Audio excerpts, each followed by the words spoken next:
Olá, uma ótima noite a você. Começa agora o Sinapse ICL deste dia 4 de outubro de 2023, César. Boa noite. Boa noite, Robs. Boa noite para a nossa comunidade. É isso aí, vamos lá. Gente, hoje em 42 segundos, 42 segundos cravados, a CCJ aprovou, a PEC que limita decisões monocráticas e também pedidos de vista no STF. A proposta foi aprovada por unanimidade e agora vai ser enviada para o plenário do Senado. A gente já tinha adiantado aqui, César, esse embate entre Senado e Poder Judiciário, que agora vai se concretizando cada vez mais. Foi aprovado na CCJ, que é a Comissão de Constituição e Justiça, e agora vai para o plenário do Senado. É óbvio que quando você tem uma pauta dessa importância sendo deliberada em 42 segundos, isso demonstra que tem algo que está sendo, no mínimo, pouco discutido, pouco debatido. Isso precisa de um pouco mais de seriedade. É um tema absolutamente importante. Entende-se que decisões monocráticas são complicadas, mas durante a pandemia, por exemplo, houve decisões que foram tomadas pelo STF, algumas monocráticas inclusive, que foram fundamentais para garantir coisas que deveriam ser entendidas como preceitos basilares do funcionamento de qualquer república e foram atropeladas pelo próprio bolsonarismo. Então é óbvio que a gente respeita a divisão dos poderes. A ideia não é que você tenha nenhum judiciário, nenhum legislativo, nenhum executivo mais forte no sentido de exercer ingerência na seara do outro poder, mas a gente sabe muito bem o que está em jogo aí se você pegar as pessoas que estão envolvidas mais diretamente com essa tentativa de PEC aí, vai entender de forma muito clara o que está em jogo aí, é o centrão, são essas áreas mais fisiológicas do Congresso advogando em causa própria, Rô. E o presidente do STF, Luiz Roberto Barroso, disse que não era o momento, não considerava um momento adequado para mexer em tudo isso. Principalmente porque é o Poder Judiciário que está resolvendo o dia 8 de janeiro ainda, Está no colo do Judiciário, então assim, vamos esperar, Agora, o que incomoda? Falar sobre aborto, falar sobre descriminalização do uso de drogas, enfim, pautas que ficaram paradas, E aí, quando o Judiciário se manifesta, o Senado, vocês estão legislando. O que é um completo absurdo, Por que eles também não se agilizaram, se era essa exatamente a proposta, Exatamente, esse é o ponto. E o fisiologismo no Congresso Nacional também não tem limite. A sanha desses partidos mais fisiologistas, que a gente gosta de chamar de centrão, também não tem limite. Então o que está em pauta aí é que esses partidos não querem ter nenhum tipo de responsabilidade, nenhum tipo de accountabilidade, no sentido de ter que responder para limites que são básicos, entende? Então tem sim essa questão, vamos ver como é que isso segue. Eu conversei com algumas pessoas que acham difícil que isso prospere, mas, de fato, passou na CCJ em 42 segundos, como você acabou de ressaltar.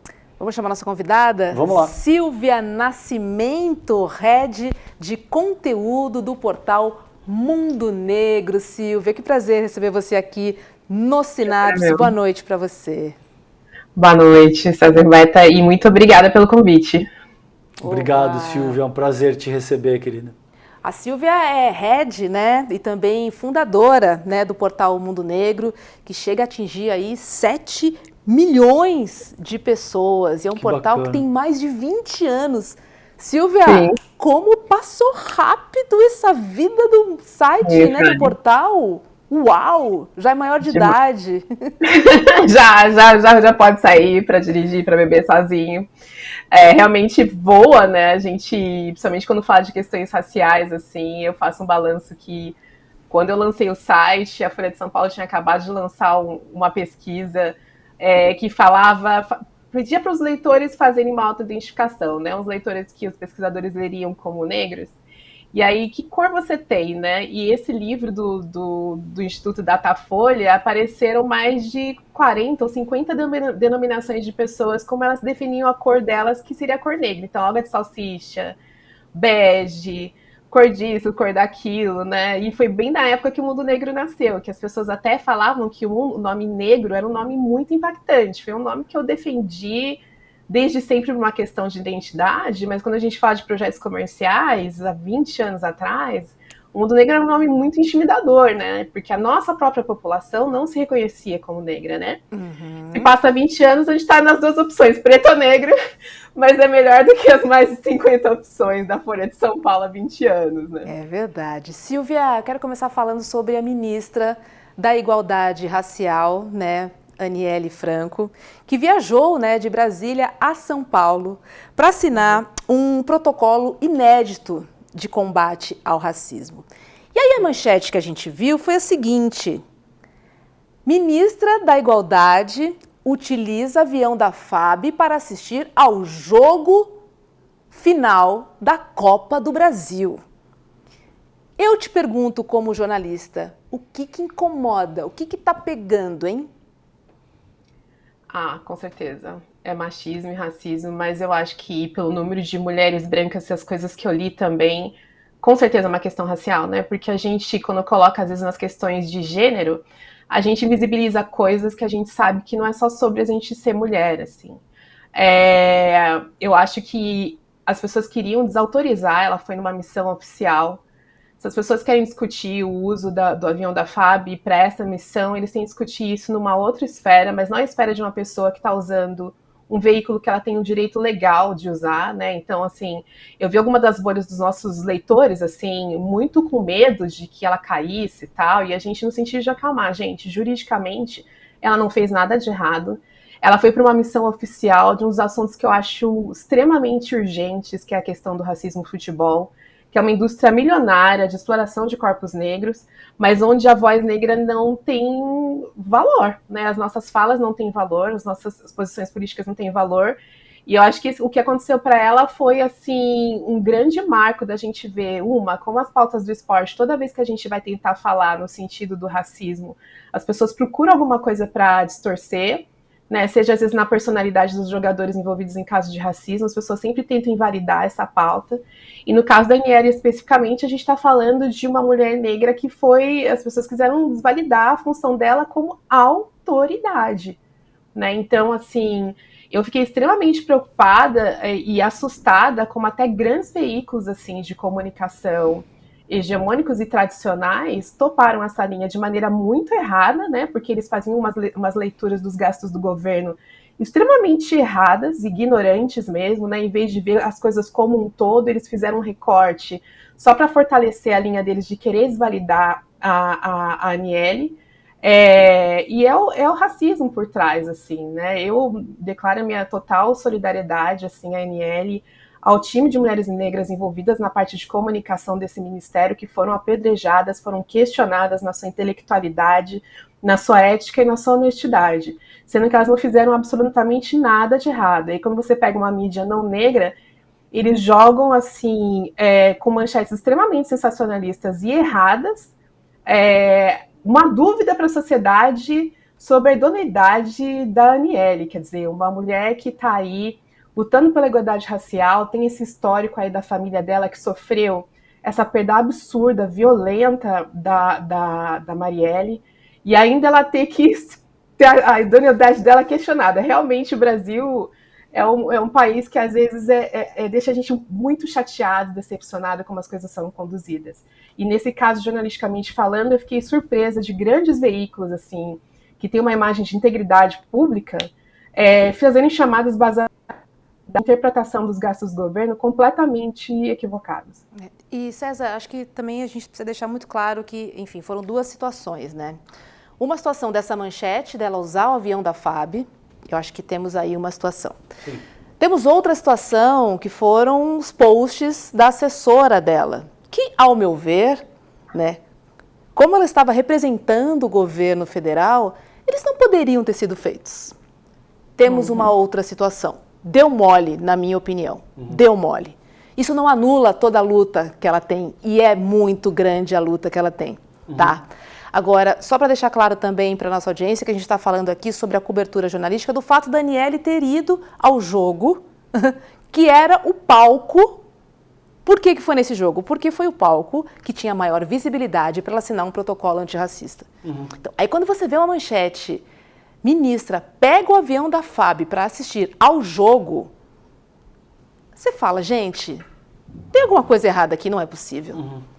Porque tinha um ministro do esporte também lá que pegou o avião da FAB. Você viu uma linha sobre ele? Eu não li nenhuma. Não. Né? O ministro Silvio Almeida estava lá, ele não estava trabalhando oficialmente, ele foi, né, enfim, de avião comercial, tá tudo bem. Agora, assim, esse questionamento para mim foi completamente descabido e achei desproporcional o que aconteceu com a ministra da Igualdade. Queria te ouvir também sobre isso. Eu concordo contigo, acho que se for o cenário tem uma questão de raça, como em absolutamente tudo que abrange a nossa sociedade. Tem uma questão de raça, com frequência a gente escuta as pessoas dizendo, principalmente as pessoas que querem desqualificar, que não entendem o desenvolvimento histórico e cultural do país, por isso que eu insisto tanto nesse ponto, no Esfarrapados, por exemplo, o livro que eu te dei de presente, e que dizem, mas vocês veem questão racial em tudo. Não somos nós que vemos questões raciais, existem questões raciais em tudo, considerando que a República Federativa do Brasil se constitui com base no que foi Brasil colônia, Brasil império, um modelo escravista. Tudo isso é um fato. Então não cabe muito discordar de um parâmetro que traduz uma materialidade factual. Então existe sim, existe um aspecto racial nessa questão, como em absolutamente todas as outras questões.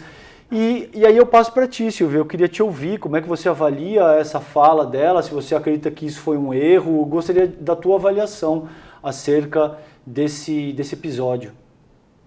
Não, eu também concordo isso com o que a Roberta traz, eu acho que realmente foi uma bola fora, né, e eu acho que a gente usar como parâmetro, os outros já fizeram, não, eu acho que a gente tem que falar no parâmetro do que é certo, do que é errado, de códigos de conduta e de postura que a gente tem que ter como figura pública. Eu nunca gosto muito de usar as pessoas que fizeram errado como parâmetro para me dar precedentes para fazer errado também. Né? Eu acho, obviamente, que a proporcionalidade da divulgação disso foi realmente sem precedentes. Recentemente eu nunca ouvi falar de um funcionário que publicou coisas em redes sociais e olha que na gestão anterior nós tivemos coisas muito absurdas postadas não é nem nos stories, né, no feed mesmo, em redes visíveis para todo mundo, assim, não foi questionado.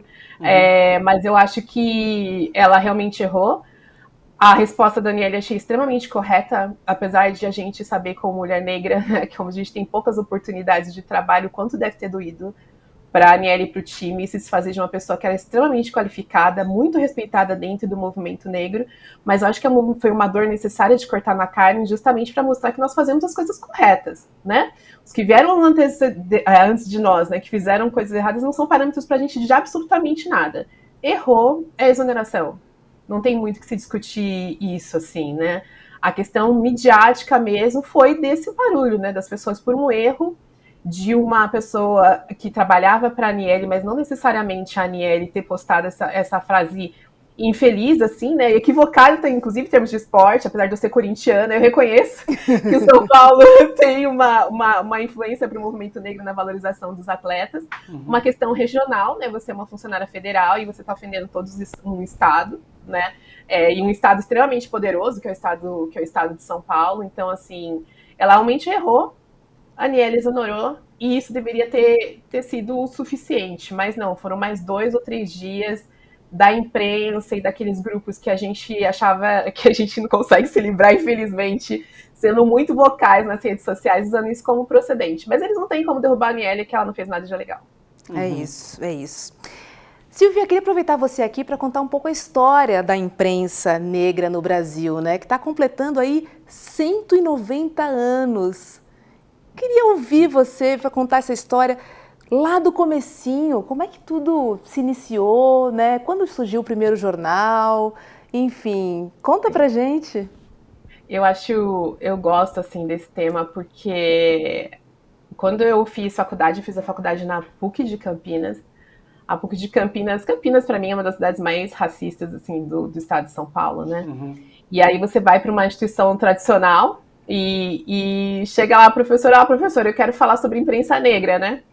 E ele não sabia do que eu estava falando. Então, assim, como assim imprensa negra, né? E a gente tem esse trabalho realmente de falar que a imprensa negra ela surgiu até antes da abolição, né? O comunicar, a intelectualidade negra, na verdade, ela é até pré-escravidão, né? O se comunicar é uma prática ancestral nossa, né? Seja por meio de histórias, seja por meio de notícias que ainda não eram qualificadas como notícias, mas a gente entende, por exemplo, que hoje muitas tradições africanas, elas continuam aqui por meio da oralidade e por meio da necessidade da gente espalhar conhecimento para manter as nossas tradições. E a imprensa entra com uma maneira formal, uma maneira política. E eu gosto muito de trazer assim, um pouco dessa minha experiência também no digital, né? Porque quando a gente fala de 20 anos, a gente tá meio falando de história, assim, também, né? Então, quando eu estou nessa faculdade e começo a fazer esse resgate, eu tive muita resistência dentro da faculdade, assim, né? No sentido de eles não valorizarem essa imprensa. E depois que a gente faz esse trabalho aí no último ano como professor, o meu projeto foi aplaudido de pé mesmo, assim, porque a gente trouxe para uma faculdade de comunicação e jornalismo uma imprensa que existiu e que resistiu, né?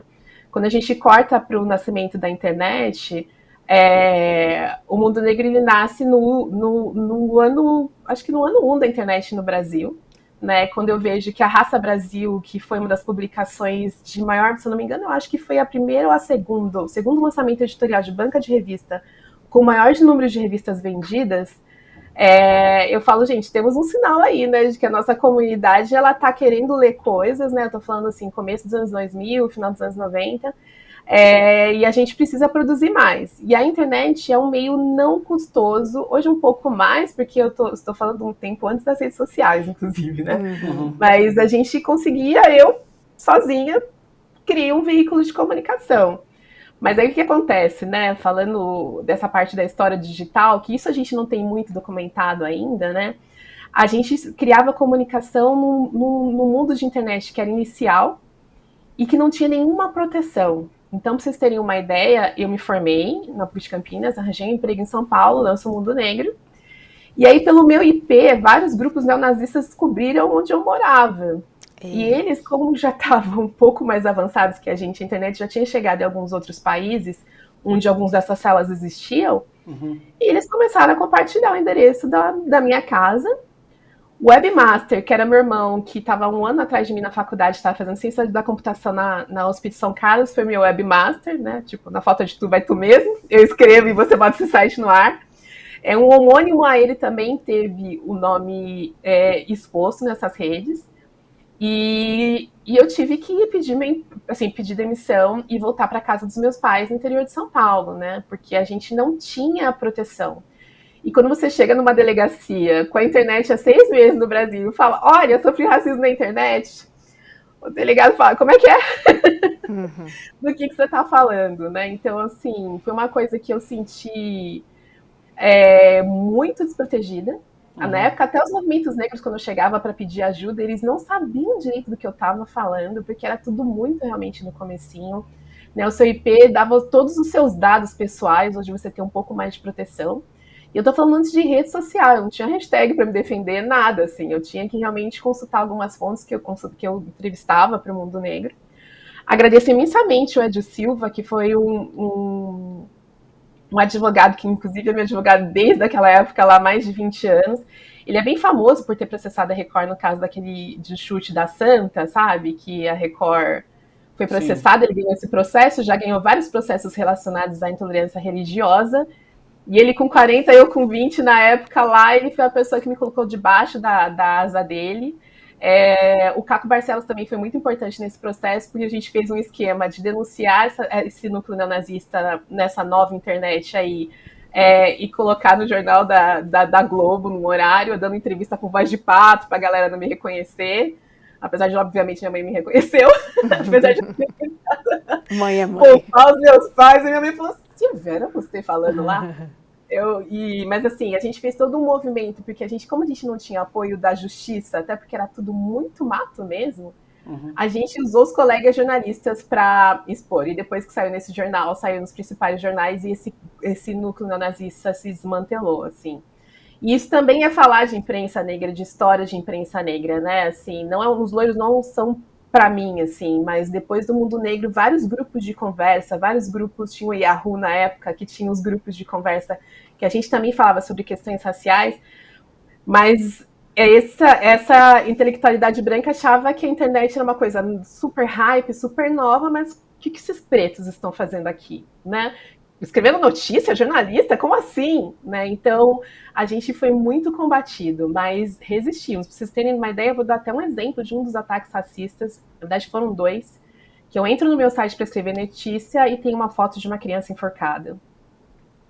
Depois tem uma foto do navio negreiro, imagem dos negros pulando do navio negreiro, né? Aquelas imagens de suicídio, que tem toda essa história dos corpos negros no Atlântico. Uhum. Então, assim, eles mandando um recado para mim: para, você não é, isso aqui não é para você, né? Mas depois de uns sustinhos, depois de um colinho de mãe, de terapia e de um bom advogado, a gente continua. E assim, eu acho, né, quando eu falo que meu último ano de faculdade foi o ano que nasceu a internet no Brasil, eu não acho que as coisas são por acaso. Eu sou uma pessoa muito ligada na minha ancestralidade. E comecei do mato, assim, do zero, e o Mundo Negro ainda, há mais de 20 anos, é o líder no segmento no Brasil e na América Latina. Uhum. Ô, Silvia, teve uma questão recente aí que gerou muita polêmica com a Carla Zambelli, que teve uma fala com o ministro, o Silvio Almeida, e ela disse que ela é casada com um homem negro. Uhum. E isso gerou todo um debate acerca de autodeterminação da tua própria raça e tal. Como é que você sente essa questão? Cabe o direito à autodeterminação? Isso existe um limite? Como é que você sente essa questão? Eu acho que tem que ter um limite, né? Porque senão a pessoa usa isso da maneira que convém, né? Uhum. E ser negro é uma questão de estrutural, é uma questão de vivência. Né? Eu venho de uma família, eu tenho pais e mães negros, né? Mas a minha avó teve 8 filhos, né? Somados ao meu pai. Uhum. E aí esses outros filhos que se casaram com mulheres brancas me deram primos, esses meus primos tiveram filhos que vocês olhando a gente não parece parente.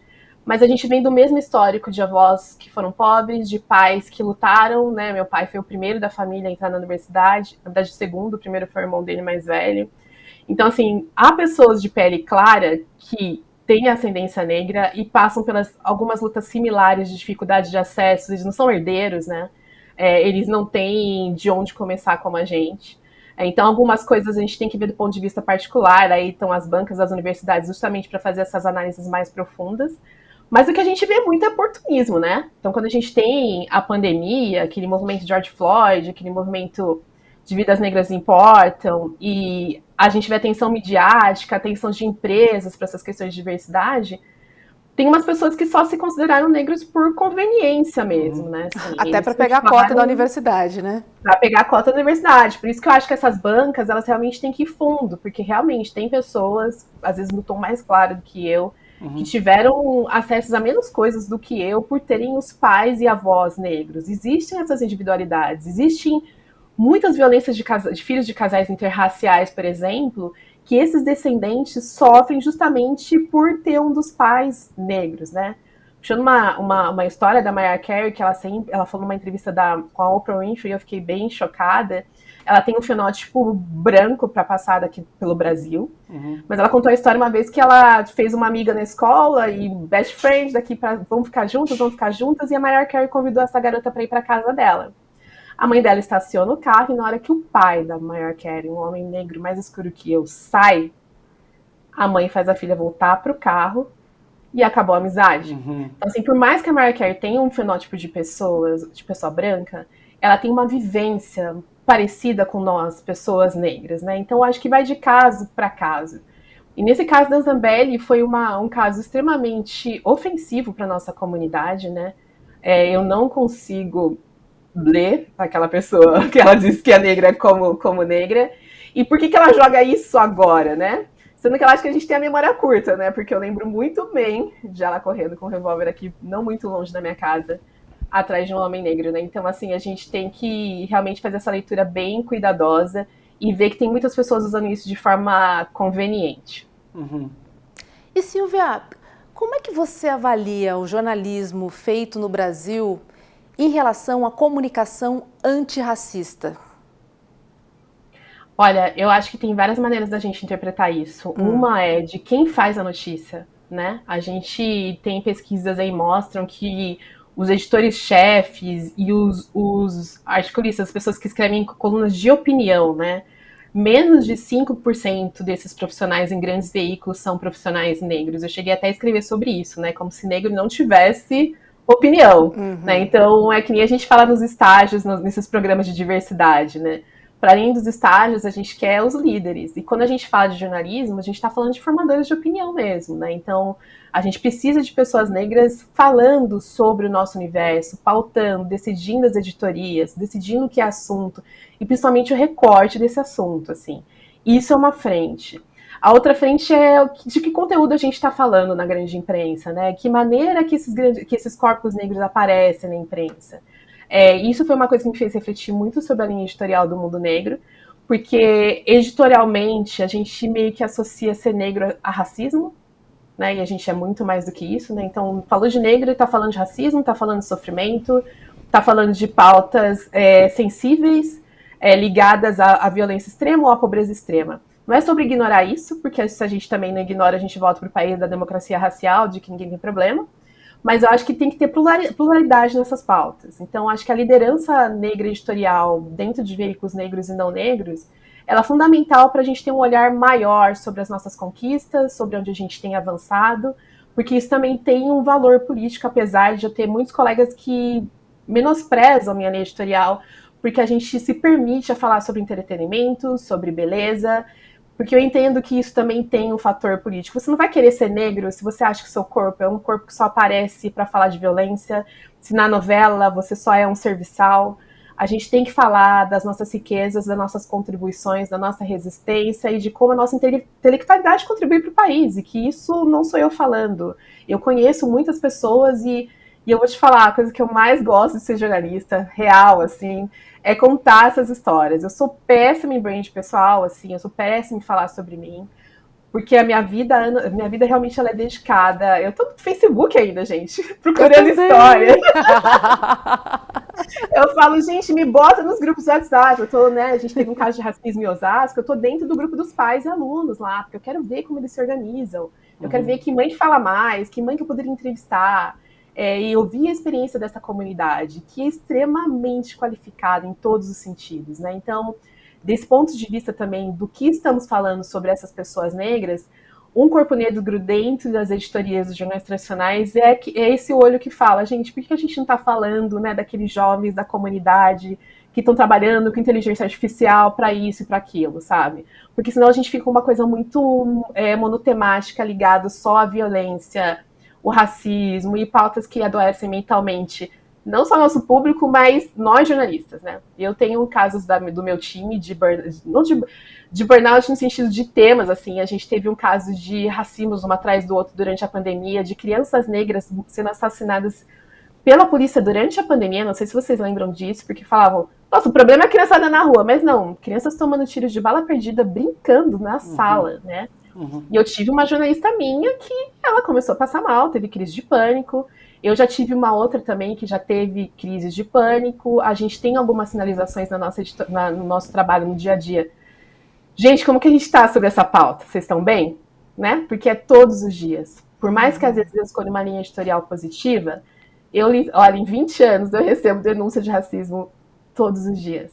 Todos os dias, assim. De toda forma, de gente no mercado, de gente na escola, de gente no Uber, né? E isso também adoece a gente, né? Então, editores, jornalistas, né? Colunistas negros, na verdade, são extremamente necessários para a gente mudar um pouco também a maneira como a gente aparece. A gente já conversou aqui, Robs, com outros entrevistados acerca de como a luta antirracista está correlacionado com a luta anticapitalista ou não, depende com quem você conversa, e isso varia em níveis, inclusive. Algumas pessoas entendem que não necessariamente uma coisa passa pela outra. Se você pega, por exemplo, a fala do Fred Hampton, por exemplo, ele já enfatiza isso de uma maneira muito mais aguda. Como é que você se posiciona nesse debate, Silvia? Te parece que a luta antirracista precisa invariavelmente passar por um aspecto anticapitalista também, ou não necessariamente? Eu acho que tem reflexões que elas são extremamente importantes em termos de acessos, né? Mas às vezes essa discussão surge quando a gente fala de black money, né? Que é uma maneira de você falar de questões de consumo, questões capitalistas, mas falando para quem vai esse dinheiro, né? É para fortalecer e empoderar as pessoas que o capitalismo quebrou, né? Porque a gente entende que em curto espaço de tempo ele não vai para nenhum lugar, mas a gente tem então que distribuir as oportunidades para as pessoas, né? Para que a gente consiga ter um pouco mais de igualdade de oportunidades, assim. Então, quando a gente fala de dinheiro, assim, a gente, editorialmente, dentro do mundo negro, a gente tem um movimento de fazer as pessoas negras investirem e valorizarem a comunidade negra, assim, porque a gente entende o dinheiro também como um fator de empoderamento no sentido de que você pode dar melhor educação para seus filhos, né, que você pode dar melhor hospital, né, para sua mãe, bancar a saúde da sua mãe. Então, acho que tem discussões que são bem delicadas, mas que elas precisam ser feitas. Então, por exemplo, há estudos que mostram de economia, agora não vou lembrar de estudos de pesquisa americano, né, que mostra como a comunidade negra é muito lento o avanço deles econômico. Então, por exemplo, meu pai fez faculdade, ele chegou num patamar econômico maior que o meu avô, porém, o que meu pai tem de maior renda do que meu avô, assim, a diferença positiva que ele tem de aumento de renda do meu avô é voltado para os gastos dos meus avós, dos meus tios, porque meu pai foi aquele que prosperou um pouco mais economicamente. Sim. Então, se não fosse o racismo, né, e se meus avós tivessem outras oportunidades de trabalho, os meus avós e minha família não seria uma despesa para o meu pai, portanto, meu pai poderia estar num outro patamar. Isso acho que é uma discussão que a gente tem que ter, até realmente também do que a gente estava falando, né, sobre herança, né, a casa daquela tia, vamos manter a casa ou vamos dividir a grana, né? Então é uma discussão que é muito delicada ainda para a nossa comunidade, mas são discussões necessárias porque o dinheiro ele acaba dando acessos de educação e de saúde que às vezes o governo, as questões públicas não conseguem abarcar, né? Então, semana passada, por exemplo, eu participei de uma roda de conversa sobre comunidades, né? E a gente estava discutindo aquele tema da favela venceu, né? Mas eu falo, venceu para quem, né? Quando a gente fala daquela pessoa rebolativa, ganhando grana, aquela mulher negra, é aquela mulher negra que tá ficando rica? Não é o empresário dela, né? Então, assim, a gente precisa discutir o dinheiro na mão das pessoas negras, porque tem um sistema econômico vigente hoje que não vai embora tão cedo, mas continua privilegiando um certo grupo de pessoas, que se privilegiam os seus herdeiros, né? Então, a gente tem que discutir essa questão do black money, que para mim, né, é uma questão muito cara. Então, hoje eu consigo ter uma ginecologista que é negra, uma oftalmologista que é negra, fazer o meu dinheiro movimentar dentro da minha comunidade, assim, para que essas estruturas comecem a enegrecer. Então, acho que é uma conversa que a gente tem que ter, né? Eu acho que o governo não exime o governo de responsabilidades que ele tem que ter para com o nosso povo, mas a gente percebe que algumas coisas eles não estão dando conta, e quanto mais independência financeira a gente tiver, melhor. E Silvia, a mídia tradicional sempre esteve ligada, né, aos interesses políticos e econômicos de um grupo, né, de um pequeno grupo, né, de uma elite branca, posso dizer isso. Você acha que a saída é pensar que essas redações precisam ser mais diversas? Ou você acha que o caminho é a gente caminhar para um jornalismo mais específico no sentido de novos nichos, novos olhares e olhares mais específicos sobre determinadas pautas? Como é que você vê o jornalismo quando você pensa lá na frente, hein? Olha, eu vejo nessas duas frentes também, de a gente enegrecer as redações, que é muito importante. Mas esse final de semana eu estava assistindo uma conversa, uma roda de conversa com 3 grandes veículos negros, de donos negros nos Estados Unidos, assim. E eles trouxeram uma reflexão que eu falei, gente, a gente está tão atrasado nessa conversa, né? Então, por exemplo, você pega a BET, né? A BET é o maior conglomerado negro de mídia, porque a temática é negra, mas o dono é branco. Né? Então, assim, você consome conteúdo lá, mas você está enriquecendo a pessoa branca que está falando sobre pessoas negras, né? Que forma o dinheiro desse cara está indo para a nossa comunidade, né? Então, e aí você pega um outro lado, que era o lado dessas pessoas da mesa, que são os editores e fundadores, pessoas que fazem o que eu faço, né?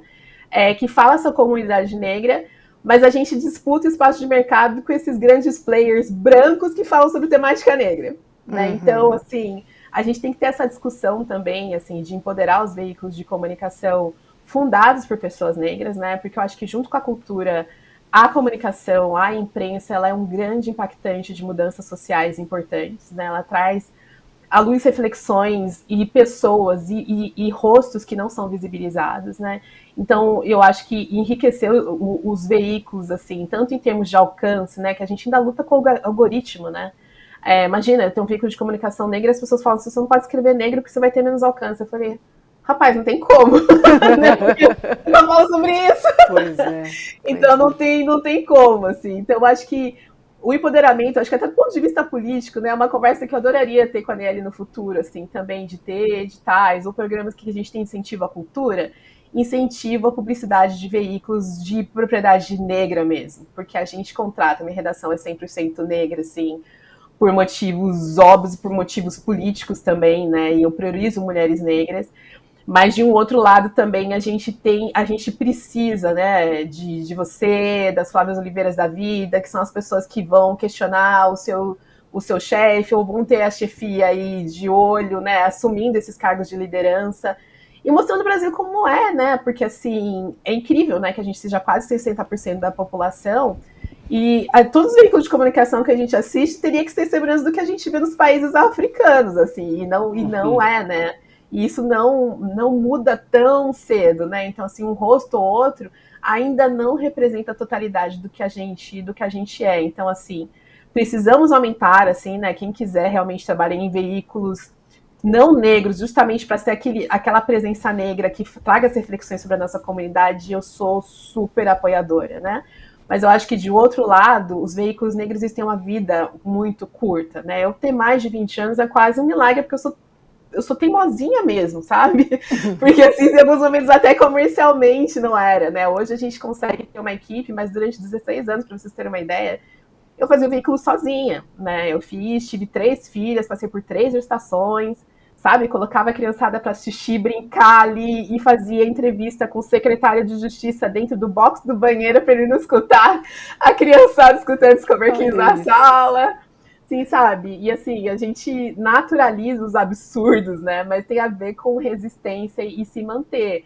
Mas eu tive uma condição de ter outros trabalhos, né? Eu tenho um companheiro que me ajuda também, assim, com algumas questões, não de cuidar muito das crianças, né? Mas, tipo, se você não consegue fazer aquele trabalho extra, eu cubro você durante um tempo, e ele foi fundamental nesse processo, porque durante muito trabalho, os primeiros 10 anos, assim, o mundo negro não era por grana, ele era por questões políticas, por questões de resistência, né? Os nazistas achavam que me assustavam, mas não, eu ficava com mais raiva, eu falei, agora que eu vou ficar mesmo. Ficou mais forte. Ficou mais forte, mas é uma questão de muita resistência, assim, né? Então, os corpos negros dentro das redações não negras eu super admiro e empodero, mas a gente também tem que falar sobre empoderamento de veículos de propriedade negra. Silvia, como você muito bem colocou, a maioria da população brasileira é negra e é formada por mulheres também. Eu gostaria de uma reflexão acerca da ascensão do bolsonarismo nesse contexto, porque ele atacou sobre medidas mulheres, ele disse que a filha mulher nasceu mulher porque ele fraquejou no momento da concepção, e ele utilizou arroba para falar de quilombolas. Qual que é a tua leitura? Como é possível, num país de maioria negra e feminina, que uma figura execrável como Jair Bolsonaro ascenda à presidência da República? Você consegue explicar pra gente, Silvia? Não tem uma resposta categórica. Sim.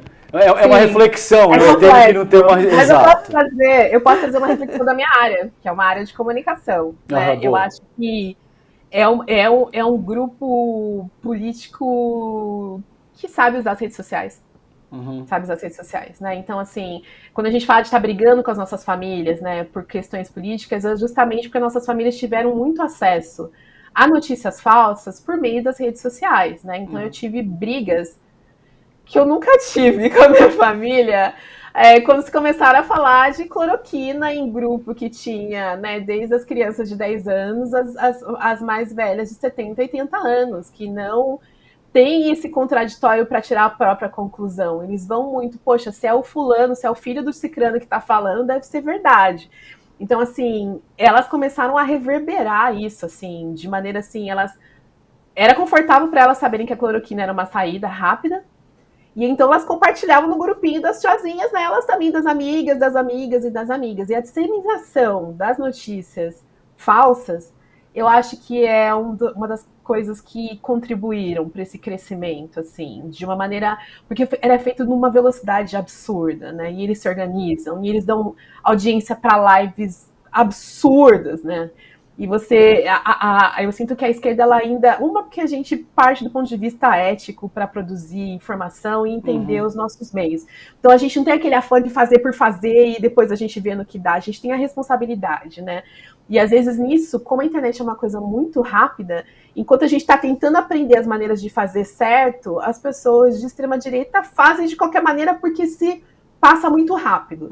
E principalmente, né, antes que alguém faça uma legislação que prove que eles estão errados, e aí eles vão ter que se limitar. Então, eu acho assim, quando a gente vai estudar movimentos políticos, estudar comunicação, funcionamento de redes sociais, é mais do que fundamental, assim, né? Discutir os meios éticos também, mas discutir empoderar realmente a esquerda para entender como usar esses veículos, né? Desde o TikTok, que é um veículo que os nossos leitores mais jovens, nossos futuros leitores estão muito presentes, né? E eles ainda veem a política de maneira meio estranha, assim. Então a gente tem que fazer esse trabalho. Eu lembro muito da Michelle Obama também falando sobre isso nos Estados Unidos, assim, né? De fazer até parcerias com artistas que têm engajamento nessa comunidade, mas principalmente fazendo essa comunidade pensar, ter senso crítico mesmo, né? Para você não comprar os absurdos, né? De você achar que tem criancinha morrendo porque tomou vacina, que isso também chegou no meu grupo de família. Meu pai, Silvia, para de ficar brigando com seus tios, com seus filhos. Mas eu falei, pai, pra gente que é jornalista, ver uma fake news é tipo um médico, uma pessoa médica ver um cara infartando e fazer de conta que não vê. Né? A gente não tem como, faz parte da minha formação e do que eu acredito. E a gente tá falando de vidas mesmo, sabe? Eu perdi uma das minhas tias preferidas porque ela achava que a vacina faria mal. E ela infartou assistindo televisão. Ela era bolsonarista, Silvia? Ela não era muito política, na verdade. Tá. A gente não chegou a falar, mas assim, ela acreditou numa linha bolsonarista. Tá. E foi vítima, né? No pico da pandemia, levaram mais de 10 horas para conseguir pessoas para tirarem o corpo dela da sala, uma coisa horrível. E ela foi velada por uma tia minha, porque tinha 5 minutos para velar. Uma das pessoas que eu mais amo na vida. Assim, meus sentimentos, querido. Nossa, foi uma coisa absurda. E ela estava nesse grupo onde o meu primo falou que vacina isso, vacina aquilo. Então ela não vacinou, ela foi para os cultos dela, ela foi no mercado sem máscara. Porque ela achava que era tudo uma paranoia, assim. Então, por mais que ela não tivesse uma linha abertamente política, ela foi convencida por bolsonaristas de que ela estava tudo certo, né? E faleceu de uma maneira horrível e traumática para toda a família. Eu sempre conto essa história, né? Já contei algumas vezes. Eu tenho, sim, uma tia bolsonarista que tem 73 anos, não tomou vacina e foi à passeata. E como estamos com isso hoje? A passeata. Ela cedeu, Rob? Tia... Sério? Nossa. Claro, né? Enfim, nossos almoços, né? A gente teve um hiato aí de almoço por um belo período. E hoje como é que tá? A gente resolveu não falar sobre isso. Assim, ela deu uma aliviada, mas a gente resolveu não falar mais sobre isso. Mas arrefeceu um pouco, você sente? Bem pouquinho, César. Bem pouquinho, porque domingo a gente almoçou em casa e ela falou dos infiltrados, né? No dia 8 de janeiro, lá em Brasília. Então eu falei, tia, de fato, dor, né, Silvia? A gente ainda não pode conversar sobre isso, meu amor. Que dor, assim, né? E a gente entra na nova geração, que é a geração, por exemplo, das minhas filhas. O 8 de janeiro, eu tava de férias na Bahia. E aí tive a brilhante ideia de ligar a televisão enquanto eu tava passando um repelente para poder andar pela praia à noite sem ser picada. E aí vejo no jornal falando, eu falei, gente, o que tá acontecendo? Aí mostra a imagem do Planalto. Eu falei, gente, como assim? E volto a trabalhar. E as minhas filhas entendem. Ela, gente, como assim? Cadê a democracia desse país? Como assim? Como que entraram tanto? Cadê a segurança? Cadê não sei o quê? E aí tô eu e minha patotinha lá, assistindo junto, elas super entenderam, elas entendem o poder da comunicação, né, para o questionamento da democracia e para a divulgação de notícias verídicas, né, e elas me perdoaram. Depois caminhei minha equipe, que era um domingo, não sei se vocês lembram, então tava todo mundo relaxando domingo à noite, chamando todo mundo, então eu dei um direcionamento editorial. assistir, a gente costuma até jantar um pouco mais cedo para não pegar aquela muvuca no restaurante do hotel, mas acabei sendo uma das últimas e todo mundo entendeu. Antes de dormir, a gente falei um pouco sobre a ditadura, falei como as coisas funcionavam, e que não era bagunça, e que eu tinha certeza que o presidente Lula faria alguma coisa. Aí depois, no dia seguinte, acho que nessa mesma semana da viagem, né, que teve o encontro com os governadores, eu sentei com as meninas e falei, gente, que coisa linda, que coisa importante, a gente nunca viu isso é um sinal de esperança, isso é um divisor de águas, assim, na questão democrática do Brasil, né, porque todas elas ficaram assustadas, né, mas aí aquela reunião com os governadores, assim, eu mostrei para elas como uma questão positiva, depois as posses das ministras negras, né, para elas verem que realmente tem esperança e que é um novo Brasil, apesar do susto de 8 de janeiro, né. Que legal. Uma nova realidade, né, que a gente, como mãe, consegue mostrar para os filhos, e talvez a minha tia não tenha tido a mesma oportunidade, talvez a minha avó não tenha feito a mesma coisa, e aí eu entendo. Tia Fá, eu te amo, mas esse assunto ainda é proibido. Eu queria voltar a falar do jornalismo, Silvia, porque a gente sabe que o jornalismo branco, né, ele é lido e ouvido por pessoas pretas e pessoas brancas. Agora, eu entendo que o jornalismo feito por pessoas pretas, ele é mais lido e ouvido por pessoas pretas do que pessoas brancas. E aí eu te pergunto, a função desse jornalismo preto é ser universal, falar com todo mundo, ou fortalecer a nossa comunidade? Sim, eu concordo plenamente. Eu tenho um trabalho que eu faço paralelo do Mundo Negro, que é de media training com empresas com foco em questão de diversidade racial e inclusão, né? Então, tipo, uma grande empresa vai lançar um produto para a comunidade negra, um grande programa de selecionamento, né? De seleção de pessoas negras, tal. Com os porta-vozes tem que se preocupar sobre o que eles vão falar para não cometer gafes ou, de repente, revelar que eles são racistas mesmo. Mas a gente tem que fazer um letramento racial com corte em imprensa, né? E eu sempre começo falando assim, né? Essa questão de estrutura racial faz com que grupos brancos não convivam com pessoas negras que não seja no lugar de servi-los, né? Então, às vezes as pessoas, eu sinceramente não estou sendo hipócrita não acho que nem todas as pessoas realmente são racistas, elas vivem numa estruturinha mesmo, como diz a Marilena Chauí, né? Se acostumou com a paisagem das pessoas da favela num lugar e as outras pessoas da favela, que não são da favela em outro lugar. Sim. Isso foi normalizado, absurdo, né? A gente para um carro no farol e tem gente morrendo de fome e a gente não se choca mais, né? Porque a gente é desumano? Não, porque a gente vive numa estrutura que a gente normalizou algumas coisas absurdas. Então, eu sempre parto do princípio de que as pessoas brancas, por mais que todo mundo tenha um pouquinho de racismo no seu DNA, assim, a manifestação desse racismo vem muito também de falta de convivência com pessoas negras. Então, assim, ele não pode morar no Morumbi e ajudar pessoas negras a comprar um apartamento, mas eles podem, se eles quiserem me ajudar, inclusive, estamos aí, mas não é sobre isso que a gente está falando. O que a gente está falando, assim, você pode conhecer pessoas negras mesmo não tendo elas no seu convívio. Número 1, você tem que exercer, falar, gente, se eu não tenho amigos negros num país de maioria negra, tem alguma coisa aí. Mas vamos supor que seja difícil e você tá, com muita coisa para lidar e isso não é uma preocupação para você. Vamos ler o que essas pessoas negras estão fazendo? Vamos ver o que é pauta para eles? Vamos ver como é que eles pensam? Vamos ver o que eles estão produzindo com arte? Vamos ver o que eles estão fazendo no cinema? Vamos ver que restaurante que eles têm? Vamos no restaurante deles? Então, assim, é um movimento que as pessoas podem fazer. A nossa linha editorial, em termos de notícia, a gente tem esse jornalismo hard news que a gente faz, que ele é universal, mas obviamente, eu e a minha equipe como editora, a gente vai querer conversar mais com a comunidade negra, né? Mas a gente tem muita responsabilidade nas acusações, assim. Então, como eu falei para vocês, né? Eu recebo todos os dias casos de questão racial. A gente tem que ter cuidado antes de apontar os dedos e ter esse tipo de apuração. Mas quando a gente vai para a parte opinativa de colunistas, aí não, a gente está falando 100% com a nossa comunidade, assim. Porque justamente por essa ausência de colunistas negros nos grandes veículos, o nosso veículo, a gente tem um time hoje incrível. Inclusive, a gente tem um colunista do MNU de 75 anos. Uau. Ele adora escrever sobre novela também, ele ficou emocionado com o Vai na Fé, que ele é noveleiro. É militante guerreiro, mas adora uma novelinha, né? Então, para ele, Vai na Fé foi uma acalanto, assim. Então, ele estava uns textos políticos, daqui a pouco ele começou a mandar texto do Vai na Fé. Eu falei, isso não é professor? E a professora vai ir. Eu falei, tá bom, vamos, porque justamente a gente tem que dar esse respiro, mas ele traz um olhar crítico. E você vai ler o texto dele, tá falando sobre a novela, mas no meio do texto ele tá questionando o governo anterior. Né? Ele joga umas pitadinhas políticas em textos sobre novela, assim. E aí é comunidade negra para a comunidade negra.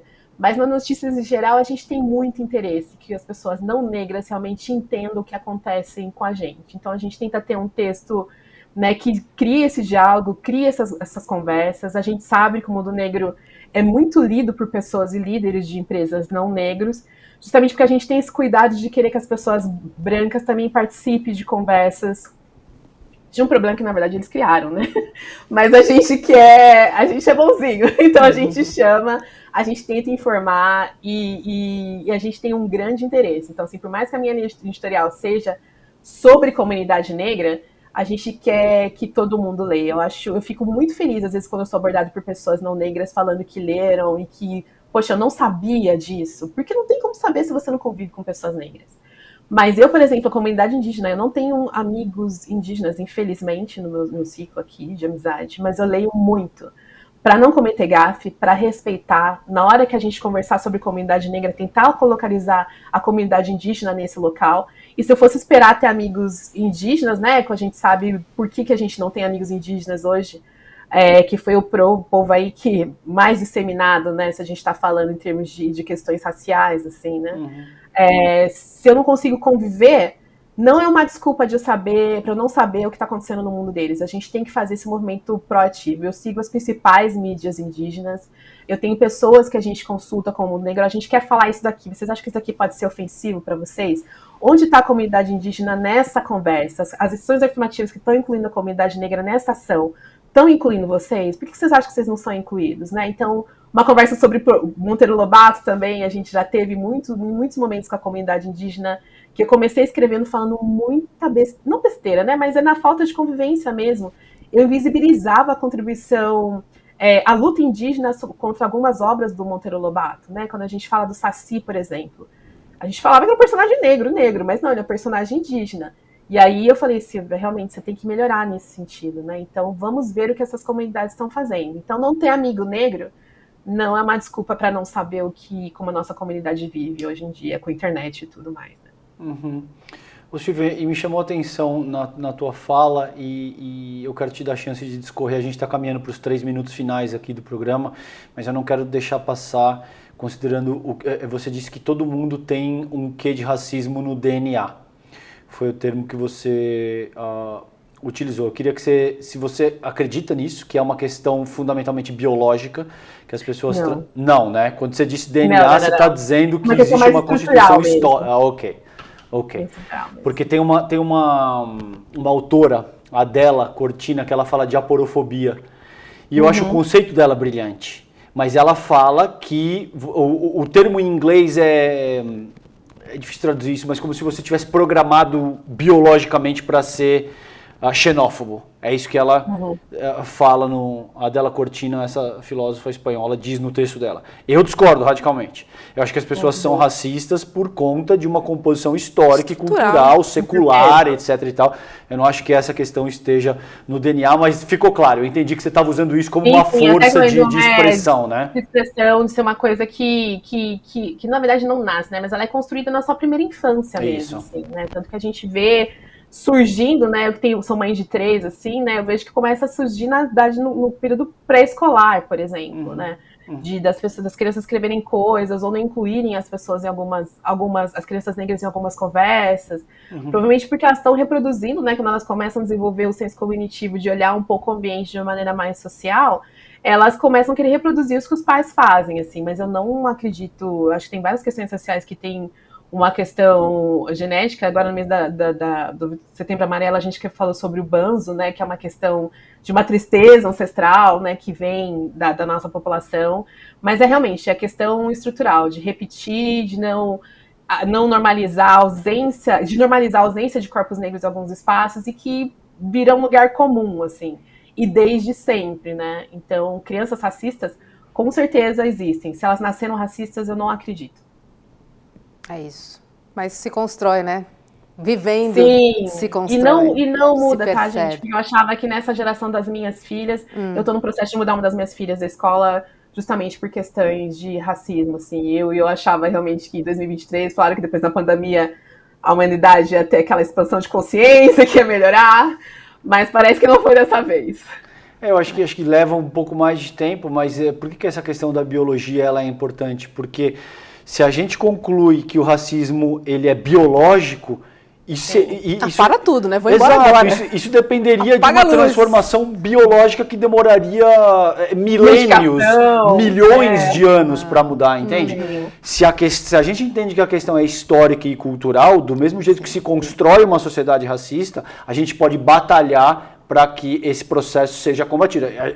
Eu, pelo menos, entendo que isso não é fácil, isso não vai acontecer em 5, 10, 15 anos ou em 1, 2 gerações. Mas a gente estava conversando, eu e você, nos bastidores, da Afeni Shakur, a mãe do Tupac Shakur, que ela fala que ela lutava por um processo emancipatório, que ela sabia que a liberdade, no sentido mais amplo do termo, não viria no tempo de vida dela. Assim como o Tupac também sabia que isso não ia acontecer no tempo de vida dele, mas que eles estavam pavimentando o caminho para futuras gerações. E essa luta é linda.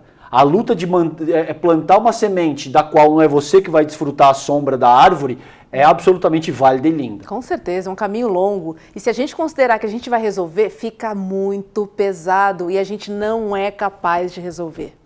Não é capaz. A gente pavimenta, a gente luta, a gente briga, a gente defende, mas a gente não muda. Pelo menos eu não acredito. E fica mais leve. Fica mais leve. Com certeza. Sim. Silvia, querida, obrigada, viu, por participar aqui do nosso Sinapse CL. Foi um prazer receber você aqui. Convido toda a nossa audiência a visitar o portal, né? Seguir também no Instagram. Enfim, são notícias bem interessantes. Assim, eu gosto porque, enfim, eu sigo muita coisa, mas é um lado bem interessante para a gente até ler notícias que você, né, vai ler na Folha, no Estadão e depois dá uma lidinha. A própria notícia da Naniele, dá uma lidinha lá no portal. Outro prisma, né? Sabe, você tem outra perspectiva, né? Eu sinto uma sensibilidade muito importante em relação à desigualdade social nos textos, assim, do portal. Sim, e principalmente, né, se você se permite os últimos 30 segundos aqui, é justamente a variedade de pautas, né?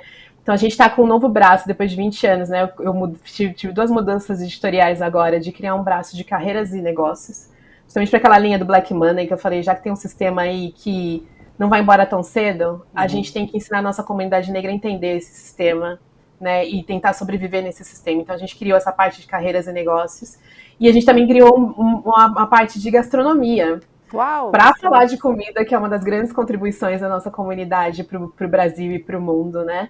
E também para potencializar os chefes negros, assim, também, que a gente vê essas pessoas, né, batalhando. Todo mundo tem uma tia aí que pagou a faculdade de alguém fazendo comida, fazendo marmita. A minha família é muito forte de bala de coco, minhas tias fizeram muitas coisas vendendo bala de coco no interior de São Paulo. E a gente entende que a gente pode, com a nossa plataforma, levar esses profissionais para um outro patamar, assim. Então, a gente está falando de gastronomia, a gente está falando de mercado de trabalho e de negócios, porque isso daí também é assunto de preto. Fala também, tem, né, uma editoria de entretenimento muito forte, de política, de cultura, enfim. Sim. Seriados, filmes para quem gosta. E assim, como é que as pessoas acessam, Silvia? Quais que são as tuas arrobas e o a gente tem 2 arrobas, que é o arroba site Mundo Negro. Essa parte de empregos e carreiras está dentro ainda do Mundo Negro. E depois um novo que chama Guia Black Chefs. A gente fez um nome meio brasileiro, meio global, justamente porque a gente quer falar com essa diáspora, a gente quer falar com outros países sobre a contribuição da comunidade negra na gastronomia, tanto em termos de prato, como em termos também de negócios, assim, que eu quero que seja mais fácil para minha tia, do que minha tia que vendia bala de coco, a minha avó que fazia maçã do amor. A gente tem que usar a tecnologia para ajudar essas pessoas fazendo negócios delas de maneira mais fácil. É isso aí. Obrigada, Silvia. Boa noite para você, uma agradeço. Ótima semana e vida longa. Obrigado, Silvia. Negro. Tchau. Um beijo. Tchau. Tchau. É isso, né, César? Mas, assim, essa construção da minha pergunta para ela é muito uma constatação, né, da gente falar que todo mundo, né, pretos, brancos e amarelos e rosas e verdes, né, se alimentam da mídia branca, né, tradicional, hegemônica, mas quando a gente fala dos grupos, né, a gente entende que quem consome mais aquele tipo de informação, de notícia, de jornalismo, é aquele próprio grupo, né? Claro. E de que maneira ser universal, né? De que maneira transpor ali, eu acho que é importante o compartilhamento também disso. E é um desafio, eu acredito, para o jornalista, para o site ali, para a redação do Mundo Negro. Eu acho que deve ser realmente uma atenção especial que eles Sim. devem ter sobre isso, né? Concordo, Rô. A raça biologicamente não tem nada que nos diferencie, entendeu? Culturalmente, sim. Muita coisa. Porque a gente sabe, historicamente, culturalmente, a cor da pele foi utilizada como fator segregatório, como motivo para espoliar, para pilhar, para estuprar, para transformar as pessoas em mercadorias.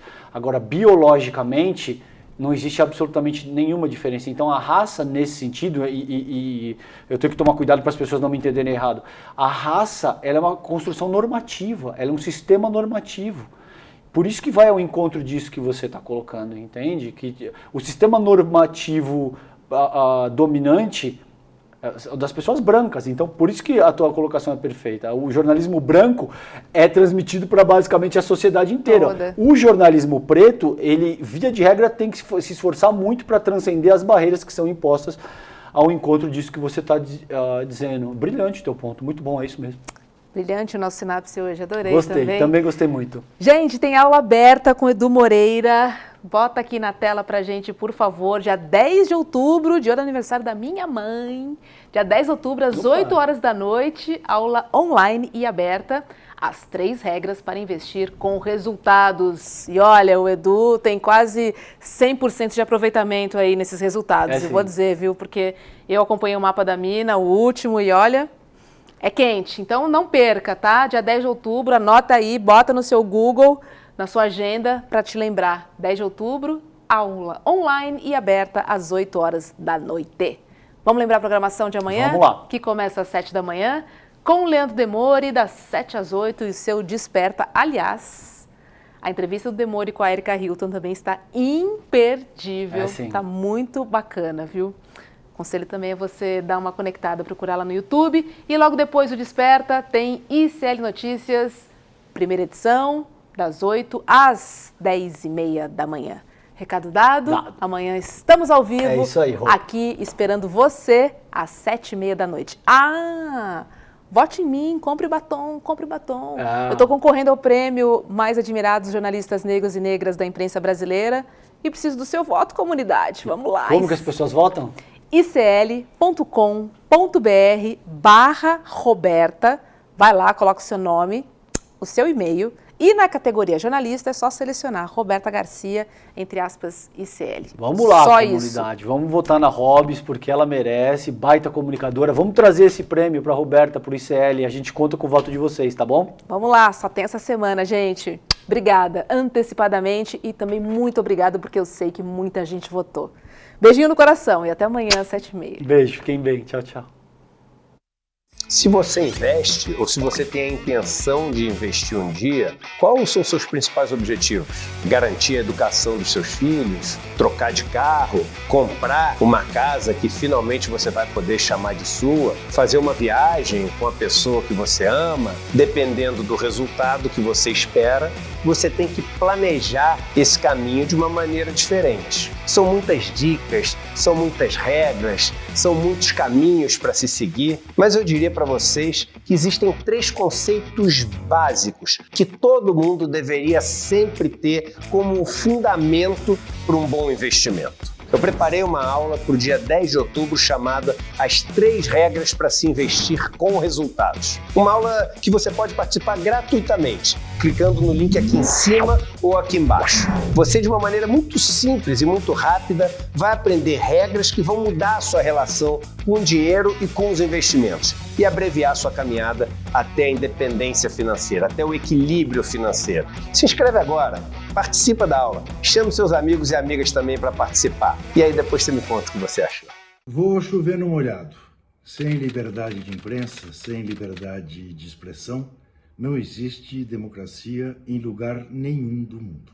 Agora, é necessário não confundir liberdade de expressão, liberdade de imprensa com licenciosidade, porque ninguém deve ter liberdade para distribuir fake news, para fazer pregação de ódio, fazer pregação de racismo, homofobia ou atentar contra o Estado democrático de direito.